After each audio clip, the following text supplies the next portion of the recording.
Olá, amigas, amigos. Quero iniciar cumprimentando a todos, agradecendo a oportunidade de mais esse estudo a ser feito, a oportunidade de conversar com vocês e de aprender sempre. Quero iniciar dizendo que desejo que todos nós sejamos bem acompanhados por nossos amigos espirituais e que possamos aproveitar da melhor maneira possível o ensinamento do tema de hoje. Esse tema está no capítulo 24 de O Evangelho segundo o Espiritismo. Não ponhais a candeia debaixo do alqueire. Esse é o título do capítulo. E é muito interessante porque ele começa com duas visões diferentes de dois evangelistas sobre uma determinada passagem de Jesus. Então vejamos essas duas apresentações da fala de Jesus. A primeira, Mateus registra assim: ninguém acende uma candeia para pô-la debaixo do alqueire. Põe-na, ao contrário, sobre o candeeiro, a fim de que ilumine a todos os que estão na casa. Uma outra visão, uma outra descrição ligeiramente diferente, mas que tem a mesma conceituação, o mesmo sentido, é de Lucas, e que ele descreve assim: ninguém há que, depois de ter acendido uma candeia, a cubra com um vaso ou a ponha debaixo da cama. Põe-na sobre o candeeiro, a fim de que os que entrem vejam a luz. Pois nada há secreto que não haja de ser descoberto, nem nada oculto que não haja de ser conhecido e de aparecer publicamente.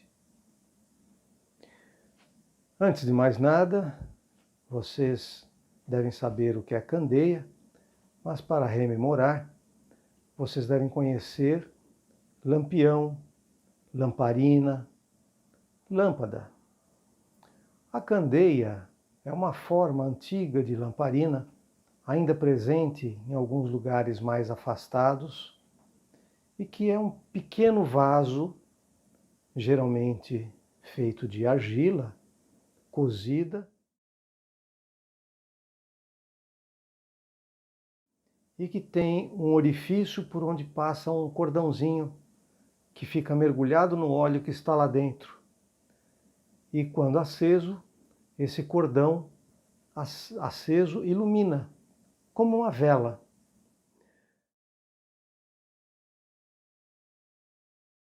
Por isso é chamado de lâmpada também. É evidente que uma lâmpada, ou uma vela, ou uma candeia, ou ainda lamparina, qualquer desses objetos, ele deve ser colocado em um ponto cuja luz atinja o máximo possível do ambiente. Não haveria nenhum sentido em acendermos uma lâmpada, qualquer que seja o tipo, seja lâmpada química ou elétrica, e colocá-la debaixo da mesa, debaixo de um cesto, que aliás cesto é exatamente o sentido da palavra alqueire, como era empregada naquela época. Era um cesto onde se mediam os grãos, era uma unidade de medida. Assim como hoje nós podemos medir as coisas em litros ou em quilogramas, eles mediam em alqueires. Então era uma cesta de um tamanho determinado, conhecido por todos. Esse é o sentido do alqueire. E colocar a candeia sob o alqueire era emborcar essa cesta por cima da luz, tampando a luz. Da mesma forma que Lucas descreve de não colocar a candeia sob a cama. Qual a utilidade de colocar a luz sob a cama? Não vai iluminar nada. Qual é o sentido da iluminação? Jesus está preocupado que as pessoas tenham problemas em enxergar os objetos? Não.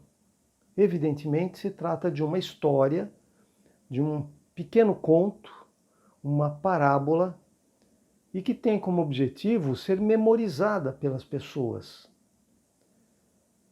E justamente pelo fato de falar em alguma coisa absurda, é que faz mais facilmente memorizável. Ninguém colocaria uma lâmpada, uma candeia, sob a cama ou sob o alqueire. Então as pessoas memorizam isso muito facilmente. Ora, mas Jesus, ele não queria ensinar as pessoas, por que ele falava dessa forma alegórica? Justamente para ser mais facilmente memorizado. E depois as pessoas quereriam saber o sentido. E aí fariam facilmente a ligação entre o sentido e a alegoria. Além disso, para quem não estivesse interessado no sentido dessa alegoria, ele continuaria memorizando essa alegoria, continuaria memorizando a história. E ele conseguiria, inclusive, propagar essa história, porque é uma história engraçadinha. E as pessoas conseguiriam falar sobre essa história, contá-la, até modificar. E mais à frente, se alguém que ouviu a história quisesse saber o sentido, haveria como procurar esse sentido. Porque com os seus apóstolos, com aqueles companheiros que acompanhavam Jesus, com quem ele conversava mais, para quem ele explicava com mais detalhes aquilo que ele falava para os outros, muitas vezes na forma de alegorias, de parábolas, esses apóstolos é que ficariam responsáveis para distribuir às pessoas esse conhecimento que ficava aparentemente oculto. Mas vamos então ao sentido da iluminação. Nós costumeiramente falamos na luz do conhecimento. Vocês todos já devem ter ouvido falar na luz do conhecimento, na iluminação interior, na busca pela iluminação e tantas outras expressões desse tipo. Que significa exatamente o conhecimento que nos ilumina o interior, nos ilumina a alma. Ora, Jesus, quando fala sobre não colocar a candeia, que é a luz, sob o alqueire, que é aquilo que cobre, ele está dizendo que nós não devemos esconder o conhecimento, não devemos ocultar o conhecimento. E aí nós precisamos fazer uma pausa nessa explicação para tentar entender por que Jesus estaria preocupado com esconder o conhecimento. Acontece que, naquela época, como desde muito antes e ainda durante muitos séculos, a comunidade, as sociedades foram dominadas pelas religiões. Essas religiões sempre se estruturaram em torno de sacerdotes. Sacerdotes que se outorgavam o poder de ser o intermediário para com Deus.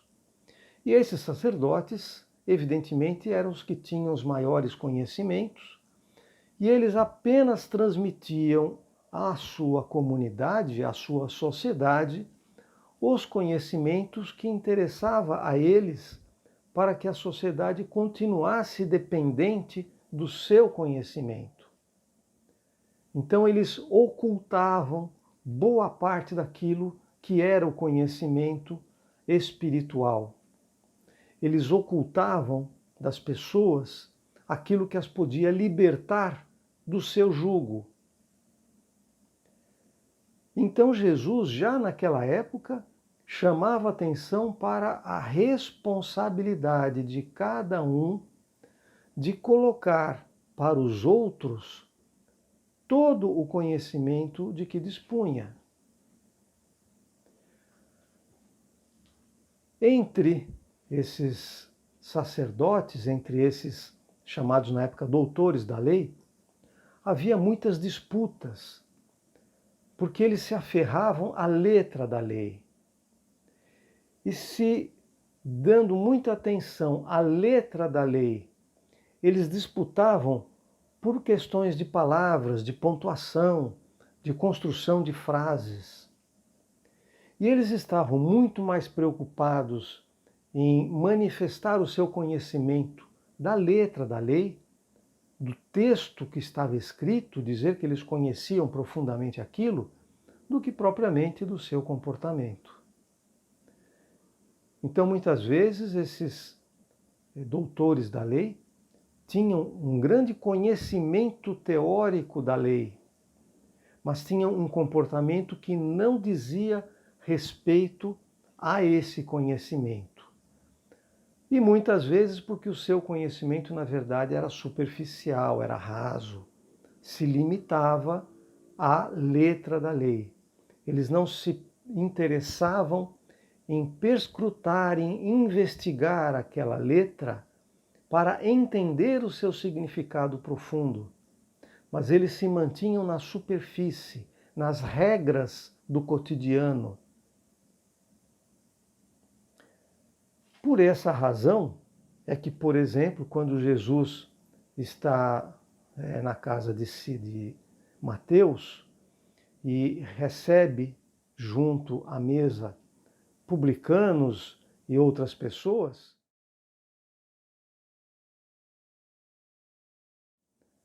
os fariseus, que eram uma dessas categorias de doutores da lei, os fariseus reclamavam com Jesus e com seus apóstolos que Jesus estava trocando informações, estava convivendo com pessoas de má índole.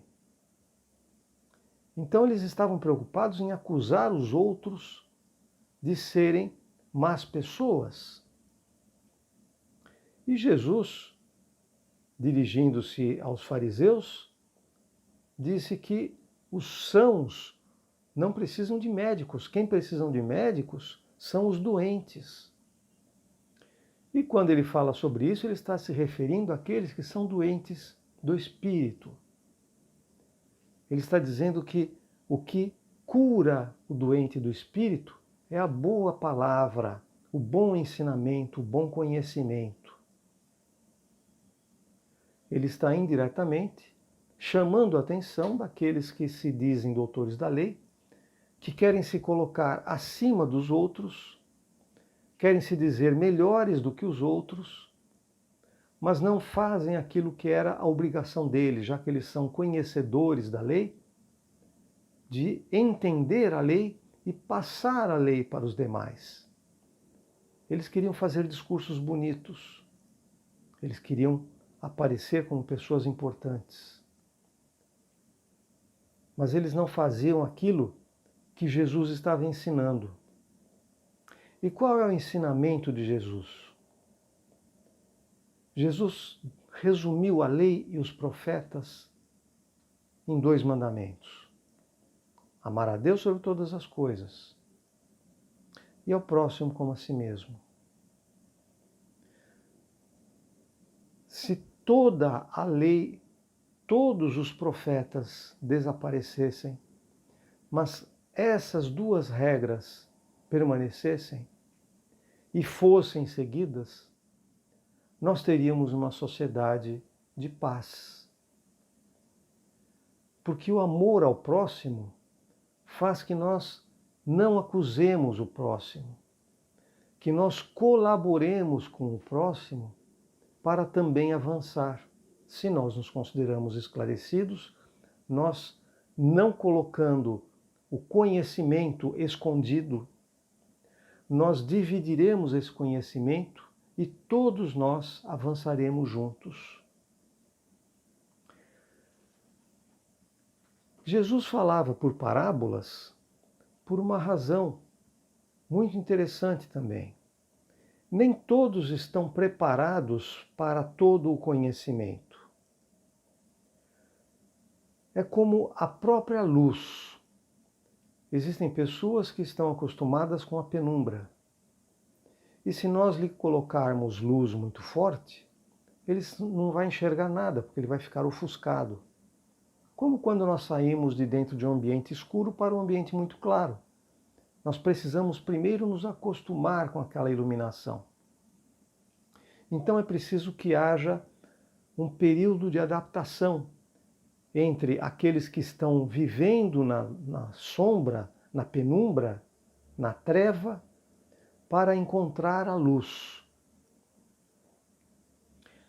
Quando Jesus se dirige aos seus apóstolos e fala para eles não se preocuparem de imediato com os gentios, com os pagãos, e vão buscar as ovelhas de Israel, o que ele está dizendo é que nós devemos não dedicar nossa atenção demasiado às pessoas que não estão preparadas e não estão interessadas em conhecer alguma coisa. Isso em todas as áreas do conhecimento, inclusive no aspecto moral. Então, quando ele se refere às ovelhas de Israel, que são aquelas pessoas que já têm um conhecimento das leis dos judeus, das leis dos hebreus, ou seja, que já sabem que Deus é um só, então são monoteístas, que já conhecem o Decálogo, ou seja, aquelas 10 regras trazidas por Moisés, já estão preparados para disso, de seguir aquelas regras que são muito mais regras civis e que são tratadas de forma religiosa, estão preparados para a verdadeira lei, que é amar a Deus e ao próximo. Então Jesus está falando em uma transição entre um Deus a ser temido, que era o conceito que os judeus tinham, mas eles já tinham o conceito de um Deus único. Apenas eles entendiam que o Deus único era como se fosse um soberano, raivoso, vingativo, que tem os seus preferidos e os seus não desejados, para um Deus que ama a todos. Essa transição é muito mais simples de ser feita com quem já seja monoteísta. Por que ele diz que não deve ser aplicado esforço inicialmente com os gentios? Os gentios eram os pagãos, que eram os politeístas, aqueles que acreditavam em vários deuses. Os espíritos têm se manifestado ao longo de toda a história da humanidade. E quando nós éramos mais ignorantes, nós acreditávamos que cada espírito que se manifestava era um Deus. Era a falta de conhecimento ditando a nossa compreensão da sociedade, do ambiente. E como eles acreditavam em vários deuses, eles acreditavam que cada deus tinha suas preferências, tinha suas regras, e eles queriam não desagradar a nenhum deles, muito embora cada um tivesse lá o seu Deus de preferência, seria muito mais difícil para eles, naquele momento, tomar conhecimento de um Deus de amor. Eles não compreenderiam isso, acabar com toda aquela porção de deuses e, ao mesmo tempo, o Deus seria um Deus fraco na interpretação deles, porque é um Deus de amor, não é um Deus que leva à guerra, que leva à vitória na guerra. Depois de Jesus, muitos dos apóstolos e muitos dos seguidores de Jesus acabaram levando essa informação a todos esses povos gentios e fizeram esse esclarecimento. E com isso, muitos daqueles gentios, a grande maioria, acabou se tornando monoteísta, acabou aceitando um Deus de amor, muito embora uma compreensão incompleta na maior parte das vezes, porque eles carregavam ainda aqueles conceitos do Deus vingativo, do Deus guerreiro. Muito bem, se nós temos um Deus de amor que ensina a cada um de nós que o principal é o amor a Deus. E esse amor não é de pura devoção, mas de respeito, de busca de compreensão, de atendimento à sua regra principal, que é o amor ao próximo, ou seja, o exercício da caridade, que é perdoar o próximo, ocupar-se de ajudá-lo, dar a ele o que for possível para que ele se sinta melhor, amparado e estimulado a conhecer esse conhecimento, essa iluminação.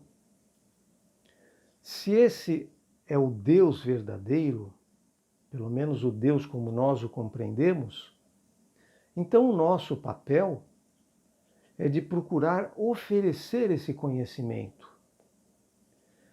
E, evidentemente, oferecer o conhecimento acompanhado de um comportamento coerente com esse conhecimento. Esse é o que nós chamamos de o exercício da caridade. Esse conhecimento, portanto, que nós detemos como espíritas e que nós podemos transmitir àquelas pessoas que demonstrem interesse, da mesma forma que Jesus disse para não se ocupar demasiado com os gentios, nós devemos ter também como espíritas, porque há muitas pessoas que não estão preparadas para o conhecimento espírita. O que é o conhecimento espírita? Compreender a sobrevivência do espírito, a reencarnação, a comunicabilidade dos espíritos e uma série de outras questões que muitas pessoas não estão preparadas. Por que então nós iríamos forçar essas pessoas a se tornarem espíritas? Isso seria ser proselitista, querer forçar as pessoas a adotarem as nossas ideias contra a vontade delas. E certamente não é esse o nosso papel. O nosso papel é oferecer o conhecimento a todo aquele que desejar, a todo aquele que manifestar interesse, a todo aquele que estiver sinceramente desejoso de obter esse conhecimento. Agindo dessa forma, respeitando o próximo, tendo em mente que o Espiritismo existe para trazer a cada um de nós uma base racional para a fé, para que nós, donos de nossos destinos, porque nós construímos o nosso destino a cada instante, de acordo com as atitudes que nós tomamos,